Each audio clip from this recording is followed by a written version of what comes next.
Different type of runner's high, Moon resident takes on Boston Marathon with an added challenge. As he lines up for Monday's Boston Marathon, John Platt will feel the same jitters as every runner, plus a few of his own. Did I train hard enough? Will I make it up Heartbreak Hill? At what mile will I go blind? The Moon resident's feet always are numb. It will feel like he's running in work boots. His eyes will be glued to the ground as he thinks through every step. When the Kenyan elites float past him around mile 11, he'll be battling vertigo. By mile 18, his peripheral vision will go gray. That's Uthoff's phenomenon, a rare side effect of his multiple sclerosis. It's almost like a storm is approaching, he says of his temporary blindness, which kicks in when his body gets too hot. It gets darker and darker, to the point where he has to stop and stuff ice into his skull cap and arm sleeves to cool down. That brings back his eyesight and puts him back on the course. Until he overheats and loses sight again.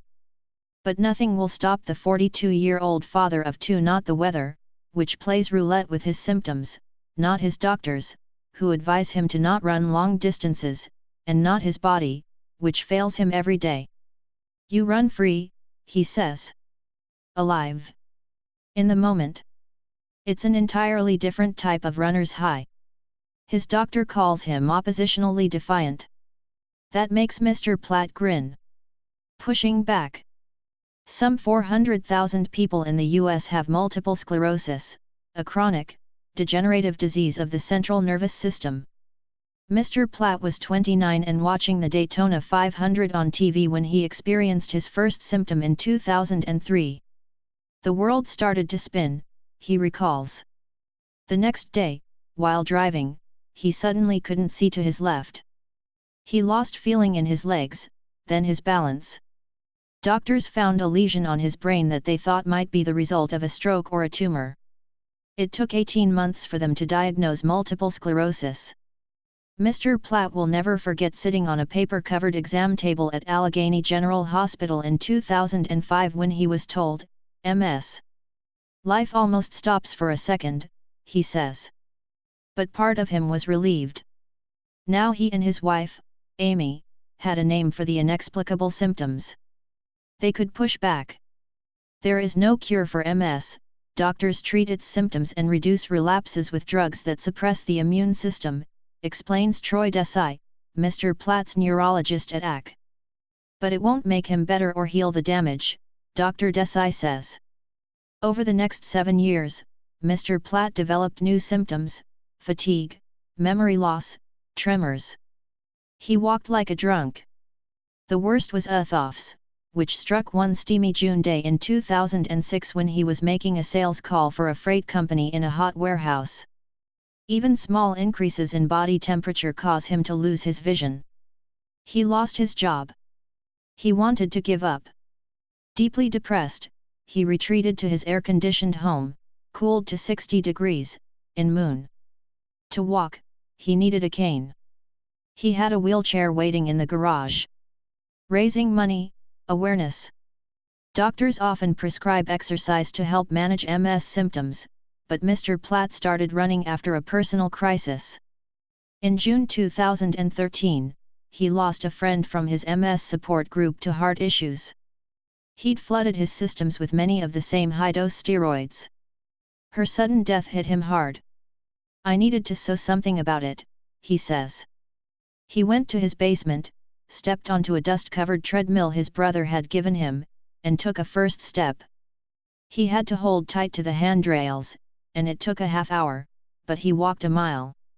The next day, he took a few steps more than that, and the next day, a few more. The following November, cheered on by his doctors, he walked his first 10-kilometer course around his housing plan. Then, he walked a half marathon.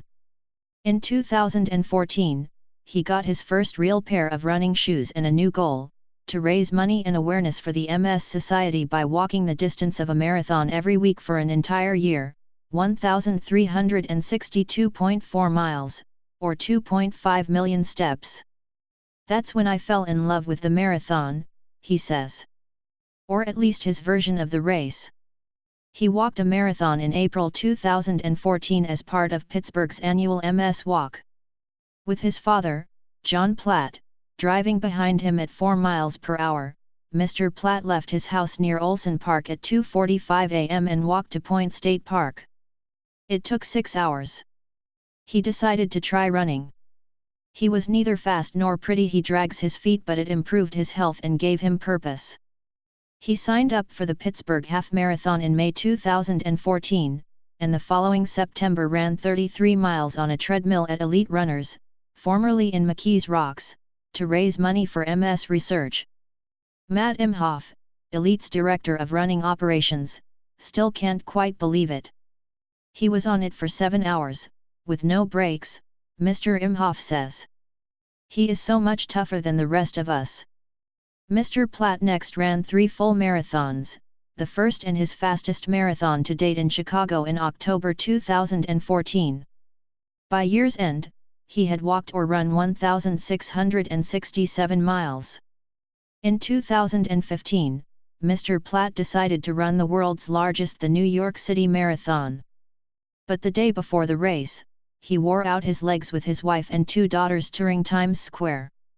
As he came down Fifth Avenue during the last few miles of the race, he was visibly in so much pain that his wife jumped onto the course to run with him a quarter mile to keep him going. "You can't be here," he yelled. "They're gonna grab you." His Chicago time had qualified him for the 2016 Boston Marathon, as one of 50 mobility-impaired runners. 5 months later, he ran alongside athletes with spinal injuries and missing limbs, including Patrick Downs, who had lost his left leg in the Boston Marathon bombings in 2013. As expected, Mr. Platt's vision went dark around mile 14. He lost 26 minutes icing down in 4 aid stations along the course. Still, the experience of running the Marathoners Marathon in under 6 hours was so profound, he couldn't wait to do it again this year. But he would have to take a different approach. During some race last year, he's not sure when, because he runs numb, he had fractured his pelvis. His doctor would allow him to continue running only with a trainer. Getting ready for Boston. Running always flares Mr. Platt's MS symptoms, so he pushes to get used to wonky legs and a fuzzy head. He sweats buckets. Every so often, he trips and falls. "I know every crack in every sidewalk," he says. His trainers press to make his body as strong as possible. Weekly workouts at Cool Springs Sports Complex in Bethel Park include weightlifting, speed work, and battle ropes. Once a week, he strips down and slips his 6-foot frame into a -220-degree cryotherapy chamber to speed recovery.